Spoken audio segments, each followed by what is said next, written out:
Faltan 24 minutos para las 6 de la tarde y la grosa, la única, la insuperable, la ídola de mi mamá, Giselle Sousa Díaz, ha vuelto. Giselle. Ha regresado a vuelta y media, señoras y señores. Estar acá again. Sí, pensamos que nunca más ibas a venir, Giselle. Mentira. Pensamos lo peor. Nah, mentira, vos sabías. ¿Tuviste un buen verano? Sí. Ajá. Descansé. Te vimos en las redes sociales. Sí, descansé, todo verdad. Todo verdad. Pasé en familia, pasé bien. Mira, Muy bien. es un montón. Raro. Raro. Es para hacer una nota. Sí, es Sí. para contarlo, sí. Los Sousa Díaz. 11. 11. 11 vacaciones Pero together. un poco lo necesitas para que te cuiden a la nena, ¿no? Un rato. Sí. Sí, resuelve o explota. ¿Cuántos se Claro. fueron? 11. Resuelve o explota, no hay nada en el medio. No, claro, no. No, La se pasamos más o explota. menos, no. Nos cagamos a trompada a los 11 o estuvo buenísimo. No, que podría pasar Podría haber tranquilamente. pasado. No pasó. Bien. Todos nos necesitábamos. Toda familia tuya, no de tu marido. Sí, toda familia mía. Tu marido se la bancó.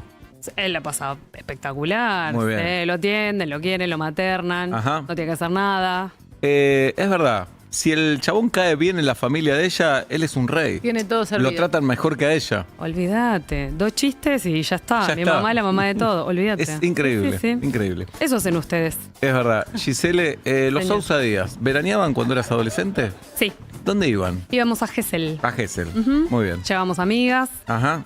para que nos jodiéramos las Claro. hijas adolescentes. ¿En Nos qué llevaban años una amiguita. nos cruzamos? Ah, bueno. ¡Ey! Y bueno, pará pero nosotros vos. también íbamos a Gesell. Tira con retroactivo. Mira con retroactivo, es increíble. Tremendo. Pero Es como, ¿de Ya, dónde- ya pasó, ya está. Pero atrás coincidíamos Ya para está, ver. la cor- Sos buscador de coincidencias. ¿De dónde nos conocemos y le toca el pelo, viste? Increíble. Buah. Rarulo. Bueno, así que bien, lo pasamos bien. Esperamos tus historias ahora, Giselle. Sí, bueno, renové un poco ahí el stock, dejé que entrara un poco de aire a la vida, así que traje un caso que no es nuevo, A ver. pero que lo recordé. Y que lo cubrí. A En ver. mi vieja vida de persona que sale corriendo con lo opuesto a cubrir una nota. Hoy llámame, Ya no lo harías, ¿no? llámame un domingo a ver si te atiendo. Claro, perfecto. Bueno, ¿arrancamos? Dale. Claro. Dale. Bueno, hoy les voy a contar un caso que llegó a los medios más importantes del mundo. Sucedió en Uruguay y lo recuerdo muy especialmente, no solo por lo impactante que fue, sino porque todos los periodistas que viajamos a Uruguay sentimos el desconcierto total todo el tiempo en el que lo estábamos cubriendo. El caso, les adelanto esto para empezar, fue primero para un lado y después en el transcurso fue exactamente para el lado contrario. Les tiro algunos datitos capaz que lo recuerdan. Sucedió en el año 2012. La justicia había acusado a 2 enfermeros de rellenar jeringas con algunas sustancias, que ahora les voy a contar, entrar a las habitaciones de los pacientes que eran o viejitos o terminales, inyectarles lo que ahora les voy a contar y provocarles la muerte. Fue desconcertante por muchas razones, pero al principio, para que vayan entrando en tema, les cuento que algunos los llamaban los ángeles de la muerte, lo cual implicaba una toma de posición, ¿no? Llamarlo ángeles. La investigación policial se llamó Operación Ángeles de la Muerte. La toma de posición, por supuesto, era, mataban por piedad a gente que no daba más. Hasta que empezaron a aparecer familiares a decir, che, mi mamá no era ni viejita ni terminal. Ese otro grupo lo llamó los enfermeros asesinos. Y así se conoció la historia en todo el mundo. Sucedió, les decía, en marzo del año 2012, un domingo de un despacho judicial de Montevideo sale y se publica en los medios, les digo, BBC, de todo el mundo, mirando hacia un país que no suele producir tantas noticias así tan impactantes. Un juez informaba que había procesado a 2 enfermeros, procesado y detenido a 2 enfermeros por haber inyectado morfina, sobredosis de morfina, lidocaína, que es un anestésico muy potente que se usa, por ejemplo, en las personas que están sometidas a tratamientos de quimioterapia, muy fuerte, y aire a distintos pacientes, inyecciones de aire para provocarles la muerte. Yo no sé qué saben ustedes del tema, pero yo me acuerdo que mi primera pregunta fue ¿qué te puede hacer una inyección de aire? La Coágulo. burbuja del cerebro, decía. Claro, Yo un coágulo. escuchaba eso, la Un burbuja del coágulo. cerebro. ¿Dónde? ¿Una inyección de aire? ¿Dónde? ¿Cómo lo van a probar? ¿No? Después en una autopsia, que alguien murió por una inyección de aire. Bueno, preguntas desde la ignorancia total, ya van a ver cómo se fueron resolviendo. Sobre todo en una clínica donde están inyectados. O sea, no tenés... Exactamente. Va a estar pinchada la persona. Va a estar pinchada la persona. Bueno, la cuestión es que no era una sospecha, no era un rumor, no era humo de los medios. Los 2 estaban detenidos, procesados y habían confesado. Bueno, ¿vieron? El caso iba para un lado, era clarísimo. Hablaban los abogados, hablaban los fiscales, los jueces y hasta los políticos. Les dije, y vayan recordando estos pedacitos, que al principio eran 16 muertes, o al menos 16 muertes. Eso decía el comunicado de la justicia. Cuando yo llegué a Montevideo, ya el comunicado decía, acuérdense de esta frase, casi 200. Casi 200 víctimas potenciales, casi 200 personas asesinadas por los enfermeros. Imagínense lo que era para un país como Uruguay. No sabían por dónde empezar, para cualquier país, pero digo, no están acostumbrados a noticias tan tremendas, no sabían por dónde empezar. Los que los llamaban enfermeros asesinos, los empezaron a llamar asesinos seriales. En 2 minutos se dio vuelta. Uno, Marcelo Pereira, el otro se llamaba Ariel Acevedo, una tercera colega enfermera que cae en la volteada, un poco por chusma, un poco porque era compañera de trabajo, le encuentra a la policía un mensaje de texto que decía así: Acevedo limpió al 5 y se fue. Acá todos reanimando. Pa. La policía dice, si pone limpió al 5, sabe, la acusa de encubrimiento, la detiene. Esta parte que les voy a contar ahora le puse el título La Piedad. Y ya van a entender por qué se divide en pedacitos. Vieron que en Argentina estamos acostumbrados a que si un abogado te defiende, nunca va a decir en los medios, sí, la verdad que Seba es culpable de todo y bueno, se la mandó. No, lo va a negar, por la duda lo va a negar. Bueno, en este caso, la abogada de Acevedo, acusado de 11 muertes, lo defiende así en los medios de comunicación. Miren qué distinto a lo que nosotros estamos acostumbrados. Hace un año, Ariel empezó a ver que la gente sufría y decidió cargar una jeringa de 20 centímetros cúbicos de aire y se las inyectaba en una vena a los pacientes. A los pocos minutos les causaba una embolia pulmonar que podía terminar en un paro cardíaco. A veces llegaba el médico de guardia y lograba devolverlos a la vida. Otras veces fallecían. El sábado le pusieron decenas de fotos de pacientes y fue diciendo a quiénes había matado. Esta sí, este no, esta sí, este no. Así hasta llegar a los 11. Yo le dije, ¿vos te creíste Dios? Él confesó todos los hechos y pidió perdón. Dijo, sí, me creí Dios. Su propia abogada. ¿No? Nadie ponía en tela de juicio lo que estaba pasando. La teoría de la piedad, aunque para instalar la versión de lo hacía para no ver sufrir a la gente, los tiró bajo un camión, digamos. El abogado de Pereira, el otro enfermero, fue por el mismo camino. Dijo, mi cliente dice que no quiso matar a nadie, que solo quería aliviarles el dolor. Ustedes saben que en Argentina la eutanasia no es legal. En Uruguay tienen muchísimos derechos, pero tampoco es legal la eutanasia. Pero estos comentarios de los abogados no eran inocentes, porque ellos tienen una figura que se llama homicidio piadoso. ¿Qué implica?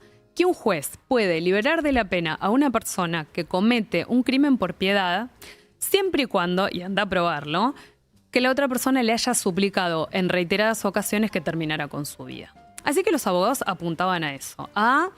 Bueno, incluso mucha gente los apoyaba en un punto, a los ángeles de la muerte. Bueno, pobrecito, esta persona no daba más, un empujoncito y a seguir. Digo, ahí no estaban todavía las personas jóvenes. No. Hasta ahora cerraba esa teoría. Cerraba la teoría porque eran o muy viejitos o pacientes terminales. Entonces, mucha gente los empezaba a apoyar. Cuando los medios vamos, y empezamos como a preguntar, aparecen esta otra parte de la historia a la que ya no llamaría la piedad, sino la molestia.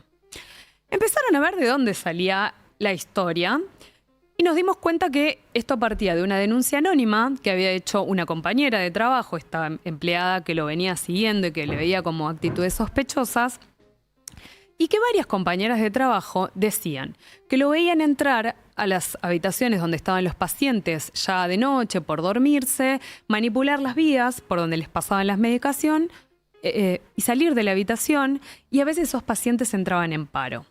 Entonces todos los estaban mirando con 20 ojos. Ahora bien, ninguna decía que lo hacía por buenito y por piedad. Al contrario, decía, está mirando fijo a los pacientes mayores, a los que hay que limpiarlos, cambiarlos, los que molestan. Entonces, ¿esto es piedad o es sacarse de encima lo que le molesta. Bueno, entonces nadie sabía bien qué empezar, digo, o los ángeles o los asesinos. Digo, unos iban para un lado, otros iban para el otro. Aparece la paciente cero, digamos, la de el caso. Y la familia, me acuerdo, yo le fui a ver, una familia bastante humilde, como en el interior, completamente desconcertada, y me imagino que si a nosotros nos pasara lo mismo, estaríamos igual. La mujer, 74 años, no tan mayor, diabética, había tenido un pico de insulina, la internan en el Hospital Maciel, el hospital público, está 12 días en sala común. Les digo estos datos para que vean que no es una paciente terminal ni viejísima. Le dan el alta después de 12 días y en el momento que se está cambiando para irse, se desploma en el piso y cae muerta. La llevan a la sala velatoria y cuando la familia estaba avisando a sus seres queridos para ir a velarla, llaman de la sala velatoria y les dicen: les queremos decir que el cuerpo de la señora lo vino a buscar la Dirección General de Crimen Organizado. Y todos dijeron: ¿crimen organizado? ¿Mi mamá? ¿Qué? ¿Diabética? O sea, ¿de qué estamos hablando? Y ahí empezaron como a tejerse estas teorías, como crimen organizado. O sea, además los enfermeros trabajaban en distintos lugares, pero actuaban juntos.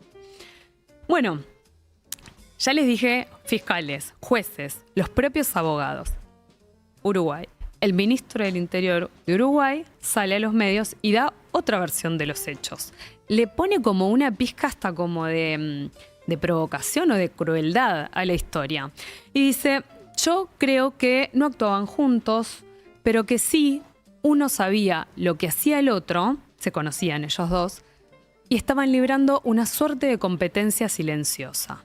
Esto lo dice el ministro del Interior en los medios. O sea, imagínense que cualquiera que en los 7 años anteriores hubiera tenido una persona fallecida en cualquiera de los dos lugares, el público y el privado, empezó a decir: che, si a nosotros nos pasó esto y ni nos enteramos.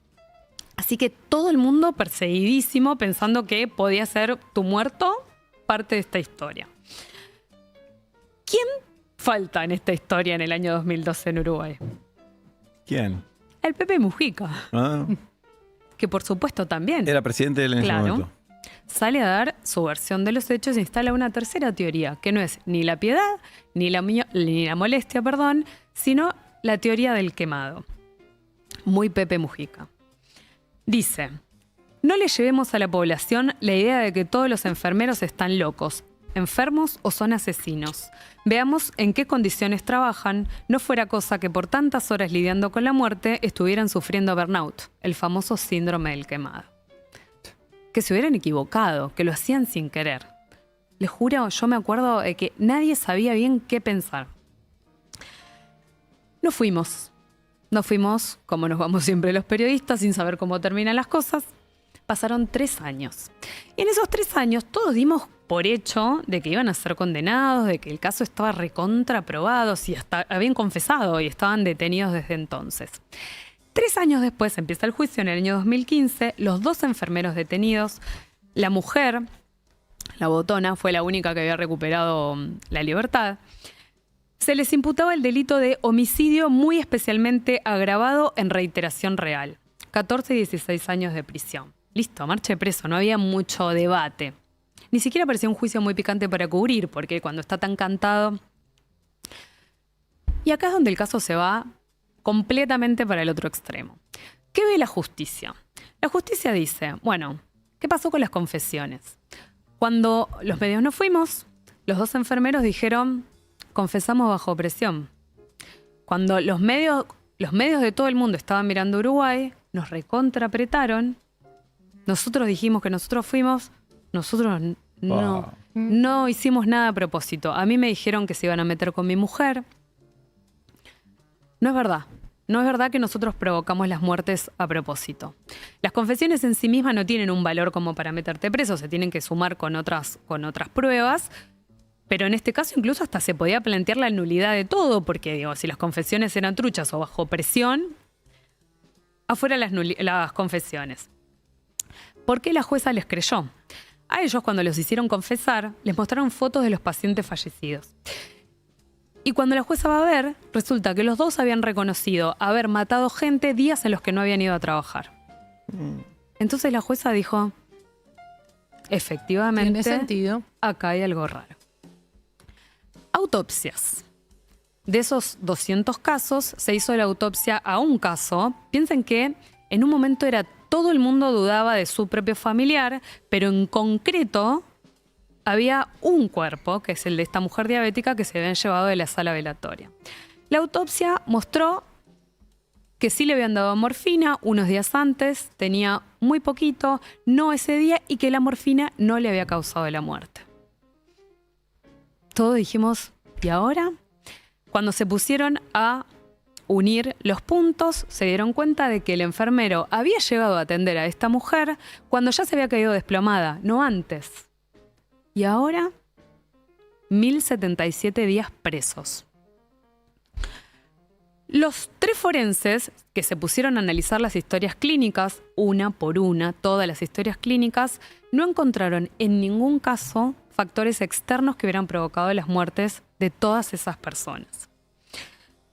Cuando se pusieron a analizar la bibliografía, a ver qué pasaba con el aire, porque si uno había dicho le inyecté una jeringa de 20 centímetros cúbicos de aire, había muy poca bibliografía de qué dosis de aire te puede matar, te puede causar una embolia pulmonar. Dijeron, bueno, no hay mucho, pero lo que sabemos es que mínimo es una dosis 20 veces mayor a la que él inyectó.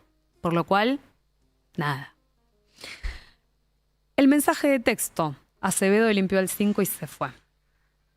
La teoría de la nueva jueza era que Acevedo tenía una pareja, una pareja varón, y este hombre era el líder de una, no sé cómo se dice, de un rito umbanda. El limpió al 5 era, según la jueza, podría ser una limpieza espiritual previa a la muerte. Raro. Raro. Nada cerraba y seguía sin haber una sola prueba. Y esto es lo más trucho de todo para mí. ¿Vieron esas series? Cuando ves una serie que cuando cae un crimen en un lugar en donde no están acostumbrados a casos tan grandes que se abatatan y que todos los errores de procedimiento terminan en una causa que queda como anulada porque no sabes si bien llevada podría haber llegado a algo. ¿Se acuerdan que la policía, la justicia en el comunicado y los medios publicamos que podían llegar a ser casi 200? Esa fue la frase. ¿Saben cómo llegaron a ese número? Cuando la jueza dijo, bueno, a ver, ¿dónde están los 200? Cuando fueron a entrevistar a la enfermera Botona, la enfermera le preguntan, ¿y hace cuánto que sospechás? Y dice, más o menos 7 años. ¿Y cuántos crees que mataba por mes? Y le dice, más o menos 2. 2 por mes son en un año 24 por 7, 168. Listo, casi 200. Truchazo. Rarísimo. Truchísimo. Digo, le estoy hablando de la etapa del diario El País, de la BBC, del New York Times, Clarín, trabajaba yo en ese momento. Información oficial que bajaba del gobierno y de las fuentes oficiales. Resolución, ni una sola prueba. Los 2 enfermeros fueron absueltos, puestos inmediatamente en libertad. Y yo les pregunto a ustedes, ¿qué harían ustedes si están 1077 días presos y la justicia dice no tuvieron nada que ver? Mala mía. Y juicio al Estado, pero Juicio al Estado. Obvio. Juicio al Estado. anda a Pereira, ganarlo. Anda a ganarlo, supongo. lo ganaron porque ahí Uruguay, puro corazón, le hicieron juicio al Estado. Acevedo demandó al Estado, Pereira demandó al Estado por $2 millones. No le dieron $2 millones, pero le dieron $310.000, una suma sin precedente. Daño moral, le hicieron que le pagaran los 3 años que no había podido trabajar en los 2 lugares. La enfermera demandó al Estado $130.000. Una cosa rarísima porque fue como un freebie que se les vino en contra a todo el mundo. Ahora bien, ¿quedaron absueltos? Quedaron absueltos. Para la justicia, son inocentes porque no encontraron pruebas. Ahora, esa mancha venenosa que se instala en la opinión pública. No, no te la sacas más. ¿Te la sacás? No. No te la sacás nunca más. No, Sí. y haber pasado 2 años en la cárcel. Además, 3, Tres. perdón. No, no es una mancha, es un... Claro, es una se pesadilla. rompe el ano, no sé. Sí. Pero alguien te podría decir, che, pero pueden volver a trabajar de enfermeros. No. Ujú. ¿Quién los va a contratar? Legalmente pueden. Y alguien los puede contratar.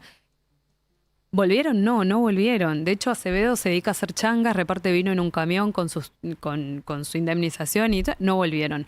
Y parte de eso fue que la justicia consideró que pasaron a ser lo que se llama muertos civiles.